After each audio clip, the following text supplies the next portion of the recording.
Raspakovka chek. Men qadrli любимчиklarim, bilasizlarmi, mana shunaqa vishilkan qanchadan beri olaman dars o'qib yurdim. Xursandligimni qaranglar, o'zimda yo'q bor-ku. Shuni raspakovkasini sizlar bilan bo'lishkim keldi. Qanaqa qilib tayyorlasa bo'ladi, qanaqa qilib yig'sa bo'ladi, xullas. O'zim birinchi rosa qiynaldim, ichini ochib olganimdan keyin orqasida mana strukturasi bor ekanda, narsa yasaydigan, lekin rosa qaradim, tushunmadim-da. Korobkani bo'shatib bo'lib, ichida hech nima qolmadi deb o'yladim-da. Ichida hech nima ko'rinmadi-da, balki menga chiroq tushgani uchundir.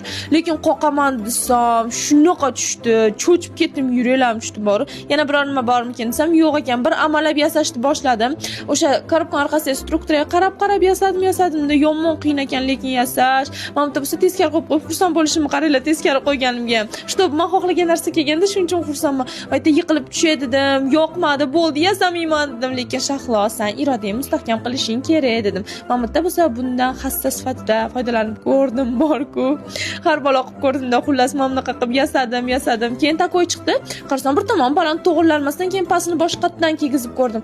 Aybi shu past ekanda, yaxshi tiqmagan ekanman-da. Menga aytishdi buni 60-70 kilogacha ko'taradi deb, shuning uchun men 52 kiloman, shuni ustiga chiqib ko'rdim ko'taradimi deb. Yana o'ylab ko'rdim ko'tararmikin deb, yo sindirib qo'ymay dedim. Pastiga nima qo'ysa bo'lar ekan deb, oyoq kiyimimni qo'ysa bo'lar ekan dedim. Keyin atroflarni sizlarga ko'rsatib beraman deb qarasam yengil ekan, pirgilka sakragandek sakrab oldim-ku. Xullas shunaqa, men o'zim xohlagan narsaga erishdim. Любимчиklarim, sizlar yaxshi ko'raman, пока.